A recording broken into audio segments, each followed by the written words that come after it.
Halo Sobat Iseng, selamat datang kembali di Ilmu Iseng, tempat kita mengupas tuntas fakta-fakta unik dunia dengan gaya yang santai. Kali ini, kita akan menyelami lautan dan bertemu dengan penghuni-penghuni yang mungkin sering kita lihat, tapi jarang kita pahami keunikannya. Moluska, siapa sangka, makhluk bertubuh lunak ini adalah salah satu film hewan paling dominan dan beragam di dunia, terutama di lautan. Bayangkan, sekitar 25% dari seluruh organisme laut itu adalah moluska, bro. Mereka menempati hampir setiap ekosistem, mulai dari terumbu dangkal yang cerah hingga ventilasi laut dalam yang gelap dan ekstrim. Dengan sekitar 85.000 spesies yang sudah diketahui sains, moluska ini ibarat penguasa. Lautan yang punya segudang trik adaptasi. Ukurannya pun gila-gilaan, dari yang super mini hanya 0,4 mm sampai predator laut dalam yang buas. Jadi, apa sih rahasia kesuksesan moluska ini? Mari kita bedah bareng anatomi rahasia di balik keberagaman moluska. Meski bentuknya beragam, sebagian besar moluska punya 3 ciri dasar tubuh yang jadi kunci adaptasi mereka. Mantel. Ini bukan jaket fashion, bro. Mantel adalah selaput jaringan seperti kulit yang menyelimuti tubuh mereka. Fungsinya vital banget, yaitu melindungi organ-organ dalam, massa visceral. Dan yang paling keren, dia mengeluarkan kalsium karbonat untuk membentuk cangkang. Cangkang kokoh itu dibikin langsung oleh kulit mereka. Kaki berotot. Jangan remehkan kaki moluska. Ini adalah organ yang memungkinkan mereka bergerak. Dan uniknya, bisa dimodifikasi jadi alat khusus yang super canggih sesuai lingkungan mereka. Ambil contoh cephalopoda, kelompok gurita, cumi-cumi. Kaki mereka bertransformasi menjadi tentakel yang gesit untuk menangkap mangsa dan memanipulasi objek. Ini yang bikin mereka bisa jadi predator tangguh di laut terbuka. Lalu ada pteropoda atau siput laut yang bisa berenang bebas. Kaki mereka berubah jadi 2 struktur mirip sayap yang disebut parapodia, bikin mereka bisa terbang elegan di kolom air. Keren kan? Radula. Ini adalah lidah berduri mereka. Radula ini dipakai untuk mengikis makanan dari bebatuan, kayak gosok gigi tapi buat makan. Khas banget buat moluska perumput seperti teritip atau abalon.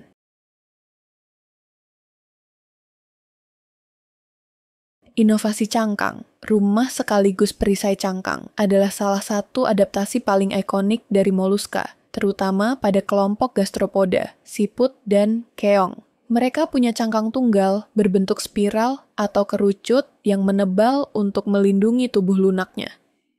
Beberapa spesies, seperti kerang dari famili Muricidae, bahkan punya cangkang yang dihiasi punggung spiral dan varises aksial untuk perlindungan ekstra.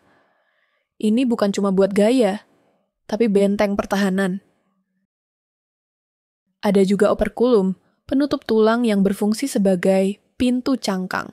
Ini mencegah predator masuk dan membantu mereka mempertahankan kelembapan. Makanya, gastropoda bisa menaklukkan zona intertidal yang keras, di mana air pasang surut dan kondisi lingkungannya berubah drastis. Teritip juga unik. Mereka menempelkan cangkangnya dengan kuat ke bebatuan untuk mengunci kelembapan. Saat ada bintang laut mau nyerang, mereka bisa mengikis kaki tabung bintang laut itu buat ngusir. Abalon, ini siput yang jago ngeles. Mereka pakai kaki berototnya untuk kabur dari predator dengan kecepatan luar biasa, atau menggunakan torsi kuat untuk memutar cangkangnya dan melepaskan diri. Otot kakinya kuat banget, bro.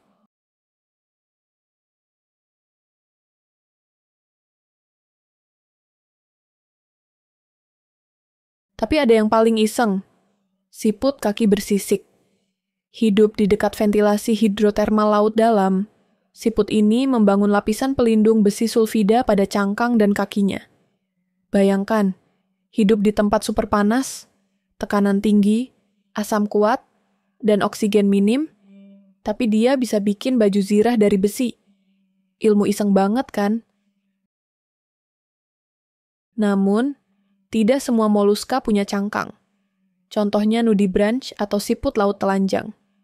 Gastropoda ini memilih untuk melepas cangkangnya.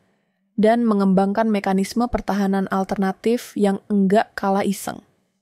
Beberapa jago kamuflase menyatu sempurna dengan lingkungan. Yang lain pakai aposematisme, menampilkan warna-warna cerah dan kontras untuk kasih tahu predator kalau mereka enggak enak dimakan. Bahkan, ada yang punya pertahanan kimia. Mereka menyerap racun dari spons yang dimakan, atau menyimpan sel-sel penyengat, nematosista, dari hidroid sebagai senjata pertahanan. Jadi, meskipun telanjang, mereka tetap berbahaya. Bivalvia, si pintu dua yang penuh misteri. Lalu ada bivalvia, kelompok kerang-kerangan dan tiram, yang punya cangkang berengsel 2 katup. Mereka sering hidup di sedimen lunak atau menempel di bebatuan. Bivalvia infauna adalah yang suka hidup di sedimen. Mereka pakai kakinya yang memanjang untuk menggali pasir atau lumpur, lalu memperpanjang sifon mereka ke permukaan untuk menyaring air sambil tetap aman di dalam cangkang. Kerang-kerangan ini juga bisa menendang dengan kakinya untuk kabur dari predator seperti siput bulan yang punya radula tajam buat ngebor cangkang kerang. Bivalvia epifauna beda lagi. Kaki mereka bukan buat gali, tapi buat nempel di permukaan. Tiram misalnya mengeluarkan semacam semen alami untuk nempel kuat di permukaan. Bahkan bisa membentuk terumbu tiram yang luas. Remis mengeluarkan serat sutra yang disebut benang bisus untuk menempel longgar. Ini memungkinkan mereka hanyut terbawa air dan menyerap lebih banyak nutrisi. Pintar kan? Yang paling ekstrem adalah remis laut dalam. Mereka berkumpul di sekitar ventilasi hidrotermal atau kolam air asin, di mana nutrisi melimpah. Mereka hidup bersimbiosis dengan bakteri yang bisa mengoksidasi mineral terlarut, kemosintesis, menghasilkan nutrisi yang menopang seluruh populasi remis. Mereka bisa hidup di batas antara kolam air asin beracun dan gurun laut dalam yang tandus. Benar-benar survivor sejati. Cephalopoda, si jenius tanpa cangkang. Ini dia kelas moluska yang paling tidak biasa, dengan tubuh yang termodifikasi secara drastis. Lupakan cangkang keras. Cephalopoda, gurita, cumi-cumi, sotong. Ini pakai paruh, mirip burung beo sebagai ganti radula, kaki berototnya jadi lengan dan tentakel, dan punya sifon mirip corong untuk bergerak ala jet propulsi. Satu-satunya yang masih punya cangkang luar yang jelas itu nautiloid. Mereka punya cangkang berongga udara yang bikin mereka bisa naik turun dari dasar laut ke permukaan. Tapi Nautilus ini termasuk yang paling kurang canggih. Di antara cephalopoda modern, matanya masih sederhana, dan otaknya pun belum sekompleks kerabatnya. Nah, Coleoidea, gurita, cumi-cumi, sotong ini yang keren. Mereka sukses besar karena tubuhnya membungkus cangkang sisa internal, seperti cuttlebone pada sotong atau gladius pada cumi-cumi. Ini yang bikin mereka bisa bertahan di bawah tekanan air dalam dan bahkan selamat dari peristiwa kepunahan besar. Ada juga yang namanya gurita argonaut. Meski mirip nautiloid dengan cangkang spiral, itu bukan cangkang sungguhan, bro. Itu adalah semacam wadah pengeraman telur yang dibuat oleh gurita betina dari 2 tentakel punggungnya untuk membawa anak-anaknya. Iseng banget kan cara beternaknya? Dan terakhir, cumi-cumi vampir. Namanya serem, tapi jangan salah, dia bukan cumi-cumi atau penghisap darah. Dia masuk ordo sendiri, Vampiromorpha. Dan ini adalah penyaring makanan. Dia makan materi organik mati dan kotoran yang jatuh perlahan sebagai salju laut. Jadi, namanya doang yang sangar. Aslinya pembersih laut dalam.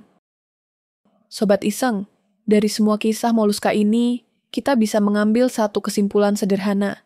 Moluska adalah bukti nyata bagaimana sebuah film bisa memanfaatkan lingkungannya untuk beradaptasi dan berdiversifikasi secara maksimal. Mereka menunjukkan kemampuan bertahan hidup dan spesialisasi yang luar biasa, mengubah kelemahan menjadi kekuatan, dan membuktikan bahwa evolusi itu penuh dengan kejutan ilmu iseng yang tak terduga.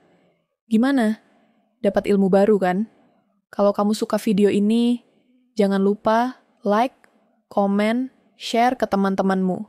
Dan pastinya, subscribe channel Ilmu Iseng biar enggak ketinggalan fakta-fakta unik lainnya setiap Senin, Rabu, dan Minggu. Selalu ada ilmu di setiap keisengan.